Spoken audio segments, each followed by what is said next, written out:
राधे राधे। छठ मैया की जय। हमारे बिहार में और पूर्वांचल में, या आजकल तो हम ये कह सकते हैं कि पूरे ही देश में या विदेशों में भी छठ मैया का त्यौहार बड़ी धूमधाम से मनाया जाने लगा है। ये छठ मैया का त्यौहार हम सबको रिद्धि सिद्धि प्रदान करता है। सुहागिनें माताएं बहन भाई भी इस व्रत को कर सकते हैं, ऐसा पुराणों में भी सुनने को मिला है, पढ़ने को मिला है। मैं आप सबको ये बताना चाहता हूँ कि 4 दिन का ये व्रत, 4 दिन का ये त्यौहार बड़ी धूमधाम से मनाया जाता है, जिसमें प्रथम दिन को हम लोग नहाया खाया कहते हैं। मतलब स्नान के बाद हम माताएं बहन जो सुहागिनें हैं वो सब प्रसाद बनाती हैं और उसमें प्रॉपरली दाल, चने की और चावल और कद्दू की सब्जी ही, वो भी शुद्ध घी में, देसी घी में ही वो बनाती हैं और फिर उसको ग्रहण करती हैं। ये पहले दिन का रहता है। फिर दूसरे दिन का रहता है खरना। खरना आप ये कह सकते हैं खीर। पूरे दिन व्रत रख के वो शाम को उस खीर को जो बनाती हैं वो बहुत सुंदर उसका तरीका है। उसको मिट्टी के चूल्हे पे आम की लकड़ियों के साथ वो खीर बनानी पड़ती है और खीर में पानी नहीं होता, दूध में ही वो खीर बनेगी और फिर उस खीर को वो माताएं बहन या वो जो व्रती लोग हैं वो उसे ग्रहण करते हैं। डूबते हुए सूरज को अर्घ देते हैं। इससे जो आगे वाला तीसरा दिन है ये सबसे बड़ा व्रत होता है ये, क्योंकि ये 36 घंटे का लगभग, जिसमें व्रती व्यक्ति जो है 36 घंटे तक एक बूंद भी जल की नहीं पीता है और इस व्रत को वो बड़ी कठिनता से, कठिनता क्या, भगवान की कृपा ही रहती है, पूरा करता है। और ऑलमोस्ट हमारी माताएं बहन सुहागिनें, इवन कई भाई लोग भी इस व्रत को करते हैं। और जब चतुर्थ दिवस में प्रारंभ होता है वो सूर्य उदय होना, सूर्य उदय होने से पहले ही वो भोजन की सामग्री बना कर पहुंच जाते हैं। इसमें नदी का होना, तालाब का होना परम आवश्यक है। वो नदी और तालाब पर जाती हैं, उगते हुए सूर्य को जल देती हैं, अर्घ देती हैं और उसके बाद वो कुछ प्रसाद ग्रहण करती हैं। इस तरीके का 4 दिवसीय जो उत्सव है छठ मैया का, ये पूर्ण होता है। पूर्व काल में प्रियव्रत नाम के एक राजा थे और उनकी कोई संतान नहीं थी। संतान न होने के कारण वो दुखी रहा करते थे। तो एक बार प्रियव्रत राजा ने कश्यप मुनि से पुत्रेष्टि यज्ञ करवाया और पुत्रेष्टि यज्ञ कराकर उनकी पत्नी मालिनी ने यज्ञ में आहुति के लिए बनाई गई खीर दी। इसके प्रभाव से उन्हें पुत्र हुआ, परंतु वह मृत पैदा हुआ। जब उनका पुत्र मृत पैदा हुआ तो राजा प्रियव्रत को बड़ा दुख हुआ, बहुत तकलीफ हुई, बड़ा कष्ट हुआ। तो उस पुत्र को बहाने के लिए वो नदी के तट पर जब गया तो वो इतना विह्वल हो गए थे कि उनको लगा कि मैं भी अब जीवित रह के क्या करूँगा, जब बिना पुत्र से गति लोके, बिना पुत्र के गति होती नहीं गृहस्थियों की, तो मैं भी जीवित रह कर क्या करूँ। तो उनके भी मन में प्राण त्यागने की इच्छा उत्पन्न हुई। तो उसी समय भगवान की मानस कन्या देवसेना प्रकट हुई और कहा, सृष्टि के मूल प्रवृत्ति के छठे अंश से मैं उत्पन्न होने के कारण षष्ठी कहलाती हूँ। राजन, तुम अपने प्राण त्यागने की बात मत करो, तुम मेरी पूजा करो, अवश्य ही तुम्हें तुम्हारा पुत्र प्राप्त हो जाएगा और ना सिर्फ मेरी पूजा करो अपितु मेरी पूजा करने के लिए इस संसार के लोगों को प्रेरित भी करो।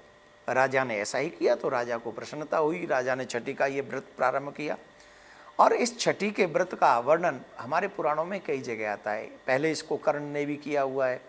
जब वो पांडव जुए में सब कुछ हार गए थे उस समय द्रौपदी जी ने भी इस व्रत को किया हुआ है। ऐसे ही अनेक पुराणों में इनका प्रमाण मिलता है छठ मैया के पूजा का। तो इसको प्रॉपरली हम लोग जो कहते हैं कि सूर्य भगवान की उपासना है। जो मनुष्य सूर्य भगवान की उपासना करते हैं, जैसे मैं आपसे हमेशा कहता हूँ जल चढ़ाओ, सूर्य भगवान को अर्घ दो, उसके पीछे क्या है, जो भी व्यक्ति सूर्य की उपासना करता है सूर्य उन्हें आरोग्यता प्रदान करते हैं। तो सूर्य की उपासना के साथ साथ छठ मैया की जो पूजा करती है उसका विधान क्या है, उसको कैसे करना चाहिए, इन कुछ चीज़ों का अगर हम पालन कर लें तो छठ मैया हमें जी भर के प्रसन्न होकर जो हम चाहते हैं वो हमें प्रदान करती हैं। बच्चों की प्रसन्नता, बच्चों की दीर्घायु होना, सुहागिन का सुहाग अमर होना और जो हमें घर की सुख समृद्धि चाहिए सब हमें छठ मैया देती हैं। तो हमें कुछ नियमों का पालन करना चाहिए। मैं आपको कुछ नियम बता देता हूँ और इसमें एक और चीज़ आप समझ लीजिए।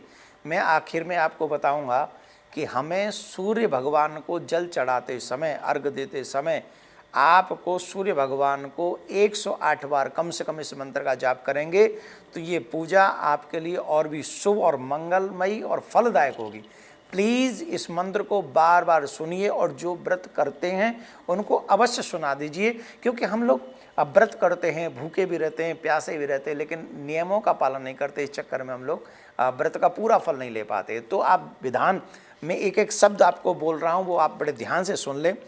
जिस दिन आप व्रत प्रारंभ करें, छठ मैया के दिन, जिस दिन छठी हो, उस दिन सबसे पहले सूर्य उदय से पहले आप उठ जाना चाहिए और उससे वहाँ से संकल्प के साथ संकल्प लें कि हम ये जो छठ मैया का त्यौहार है हम इसको पालन करेंगे, व्रत करेंगे इत्यादि।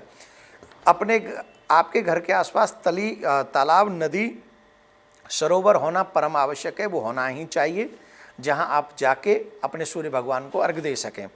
इसके बाद तालाब में, इस नदी में खड़े होकर सूर्य भगवान को अर्घ देना है, इसीलिए नदी और तालाब का होना परम आवश्यक है। तो वहाँ जल में खड़े होकर अर्घ दें और शुद्ध देसी घी से ही दीपक जलाएं, ये भी मेरी निवेदन है। और 7 प्रकार के पुष्प छठ मैया को चढ़ाएं, साथ में ही चावल, चंदन, तिल आदि से युक्त जल को सूर्य भगवान को अर्घ दें। और जब आप सूर्य भगवान को अर्घ दे रहे हों उस समय आप सूर्य भगवान को इस मंत्र के साथ 108 बार इस मंत्र को जाप करें। उंगलियों पे आप जप सकते हैं 108 बार। ओम सूर्याय नमः, ओम सूर्याय नमः, ओम सूर्याय नमः, ओम सूर्याय नमः, ओम सूर्याय नमः। ये बहुत इजी मंत्र है। कठिन मंत्र भी थे मेरे पास में, लेकिन उन मंत्रों को मैंने इसलिए नहीं बोला कि उच्चारण में तकलीफ हो सकती है, कई लोग इसका उच्चारण नहीं कर सकेंगे, इसलिए सबसे सरल उपाय है, ये मंत्र है ओम सूर्याय नमः। अगर आप इस मंत्र का जाप सूर्य भगवान को जल चढ़ाते समय करेंगे तो आपके परिवार में भी आरोग्यता आएगी, छठ मैया आपके ऊपर कृपा करेंगी, धन धान्य से प्रत्येक व्रती संपन्न होगा और सुहागनें जो व्रत करती हैं निश्चित उन्हें अच्छे पति का स्वास्थ्य भी प्राप्त होगा और वो खुद भी स्वस्थ रहेंगी। तो इसलिए छठ मैया आपको जी भर भर के दे, छठ मैया आपको खुशियाँ दे, संतान दे, आनंद की प्राप्ति कराए।